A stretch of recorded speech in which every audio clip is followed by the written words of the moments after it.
Hey there guys, welcome back to another episode of Monster Super League. It's your boy Odin, and today we're going to be doing another Astromon review. And as you guys all know, the Seedlers are in town. It is the rebirth monster of the month, and he's really good. So basically we're just going to go ahead and cover him, and we'll talk about which gems work best for him and where he can be used, and which one I think ranks higher than the others as far as prioritizing the build. So we're just going to go ahead and get started with the fire one. The fire one is the defender type. It can go up to 28,000 HP, 1870 attack, 2670 defense, and 1300 recovery. I have not really seen anybody using the fire one, but you guys let me know where you use him. He's basically kind of just a back burner prior PvP mon. There are better monsters to use than him in the arenas, so he just kind of will sit in your box. So it's not going to be a monster that you build right away. But if you're just beginning in the arena, he's okay to build. His 3-star skill is Seal, grants a 70% chance to seal the enemy for 2 turns. And sealed foes' passive skills do not activate, so you're essentially stopping your enemy from doing their active skill. That only applies, I believe, to the 5-star active skill, just so you know. The sap here is the 5-star skill, grants a 70% chance to inflict the enemy with sap damage for 2 turns. So basically 2 kind of really not really mixing well skills, but not really many places where you can use those 2 skills together. One of them's for PvE and the other one is for PvP, so not really anywhere else to put him in. But you guys let me know where you use him. I think he's alright. He's nothing too crazy to talk about, so we're going to move on to the water one. The water one, I believe, is a double defense downer, and a lot of people use him in the Titans and in the Colossus, so he's okay to build. The water one is a balance type. He comes in with 28,000 HP, 2100 attack, 2000 recovery, and 1400 recovery and 2000 defense. So all in all, he's okay to build. You definitely want to put him like on HP defense, just to make sure that he lives out a little bit longer in Titans if you're using him there, or in the Colossus. Make sure that you pair him up with an HP leader skill. That way you'll have basically HP and then defense. So HP defense is probably going to be his best build, but you guys can probably pair him up with something else as well if you want to try HP defense. This 3-star skill, defense down, 5-star skill, defense down, and it can be skill booked to 80% and 80%. So not too bad of a monster there if you're looking for a defense downer. Most people tend to pick out monsters that have at least a higher chance than just 70% or 60% in this case. So you'll eventually replace him with somebody else. But all in all, he's a pretty good monster to build up, I guess, for beginner Titans. Oh, and I forgot, the leader skill is Firm Resolve, which increases allies' resistance by 15 to 20%.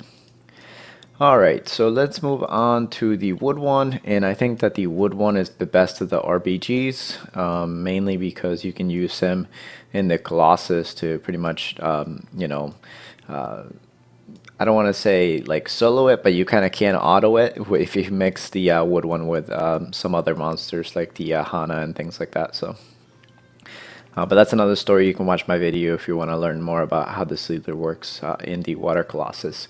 The wood one here is a tank type. He comes in with 37,000 HP, so pretty good HP, 1900 attack, 1900 defense, and 1500 recovery. So he has pretty decent amount of stats here for a tank type. So that means he'll live out a little bit longer. The zap is actually really good, 60% chance to inflict the enemy with 2 types of zap damage for 1 turn. That can be skill booked to 2 turns. And then the 5-star skill grants a 40% chance to inflict the enemy with 2 types of zap for 2 turns.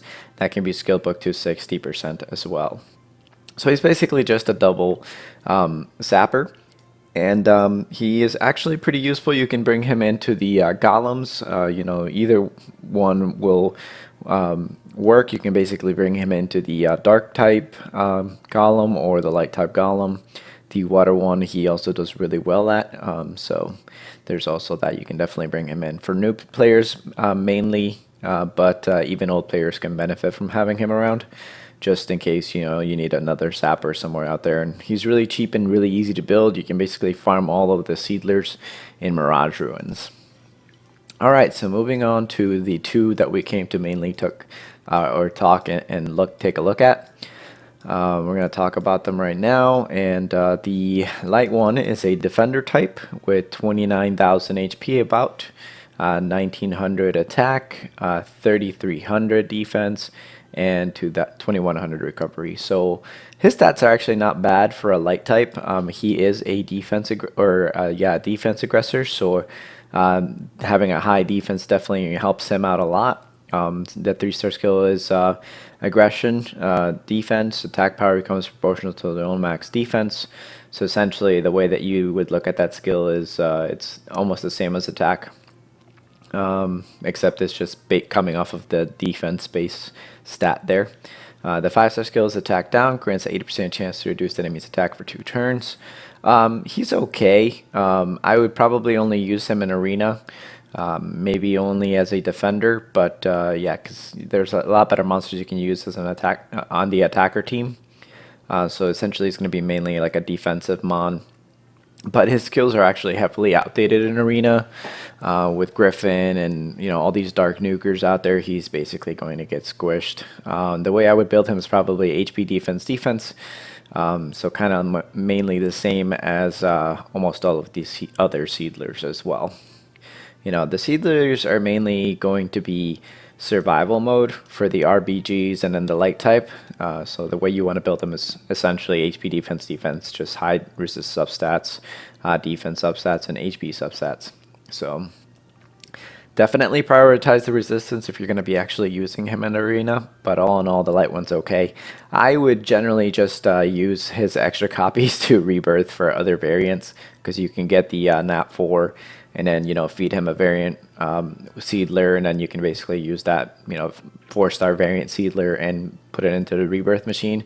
So that's kind of how I get some of my variants. It's just by making some of these guys that I don't necessarily use anymore as variants, and then getting some other monsters from the rebirth.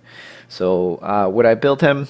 Yes, absolutely, but mainly just for the guide. And as you guys can see, I did that just for the guide. But he's not too bad. If you're a new player and you're looking for a light monster to do some arenas with, he's pretty good. But mainly as a defender type, like as I said, but he will be getting nuked pretty hard, so just don't expect to get too high on the ladder of success there. And we're going to move on to the dark one. Did I pass him already? I'm pretty sure I passed him already. There's no way he was lower.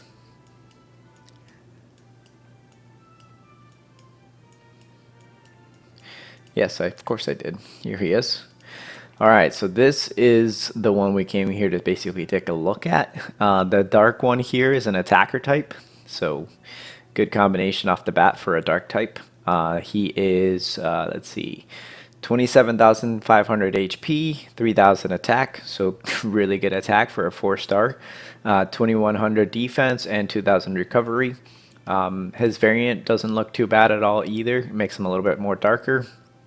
But yes, guys, absolutely go ahead and build him up. He is going to be probably one of the better monsters that you can get from the rebirth machine every month. So if you need to grind out rares from the story mode all month long to get yourself a Dark Seedler, just grind it out, guys. Just do it. He's one of the better monsters, especially some of you guys who are just beginning in the game and do not have a Dark Seedler. He can basically help you out everywhere.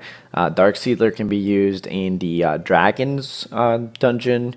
He can be used in the Golems dungeon. He can be used in arenas. Really effective in arenas if you build him properly. He is also very effective in the Vrithra World Boss event. You guys I should have uploaded a video by now explaining the world boss and how he works. You guys can probably find it on my YouTube feed. But just know that the Dark Seedler was one of the monsters that I tested out for it. And he can basically get you 1.2 1 million points or so when properly gemmed and skill booked. So definitely a monster to build for that particular punching bag event. But yes, the Dark Seedler is definitely one of those monsters you want to build right away. His 3-star skill is Elemental Edge. Critical hits against an enemy are treated as that enemy's elemental weakness. And then the 5-star skill is Defense Down. Critical hits lower the enemy's defense for 2 turns. So as long as he crits, he's going to essentially land that defense down every time. And then Elemental Edge basically stacks kind of like as if the way that it works is if you're going up against a fire monster and you hit him, it's essentially doing as much damage as if you had used a water monster to hit a fire monster. So it's super effective essentially. Same thing with if you're facing off a dark monster, you can basically hit them, and the elemental edge would make it seem as if it's you being a light monster attacking the dark monster. So really good way to multiply your damage quite a bit. And because he's an attacker type, he comes in with that extra critical hit damage. So stack that up with some really high attack, and you're looking at a fairly hard hitting monster. Dark Seedler, like I said, is probably one of the better monsters that anybody can pick up as a new player. So he's here until the end of the month. Guys, grind yourself up 1 or 2 or 3 of them. They will basically help you nuke everything. I knew a friend of mine actually built like 5 or 6 of these. I personally have like 7 Dark Seedlers, but he didn't have any Drakas, so all he did was use his Seedlers. They have really fast attack. They can basically one-shot anything in the story. So if you don't have a Draka and you're looking for just a one-hit type killer guy, the Dark Seedler is your choice to go. So definitely recommended, A++. If I were to rank this monster among some of the other Nat Force, he'd be probably my I want to say probably top 5 dark monsters. So easily. Definitely usable everywhere, guys. So just go ahead and pick them up. But anyways, guys, the way that I would rank them is obviously the dark one being the best, followed by the light type, followed by the wood type because of his utility, and then of course the water one for the titans, and then the fire one is just kind of like build it for your guide, and that's about it. But dark type, guys, don't sleep on him. He will get you places. Just do not skip him. If I were a new player and I'm like, releasing monsters for enhancement material or anything like that, I'm playing the game wrong. What you should be doing right now is farming up any monsters that you can get to feed into the rebirth machine for some Dark Seedlers. But anyways, guys, that's it from me. Let me know in the comment section down below if you guys are looking for me to do some more Astromon reviews. If you have any comments for the Dark Seedler or want to help other people, build them up, go ahead and leave your comments with your opinions in the comment section below. And I will see you guys on the next video. Take it easy, guys.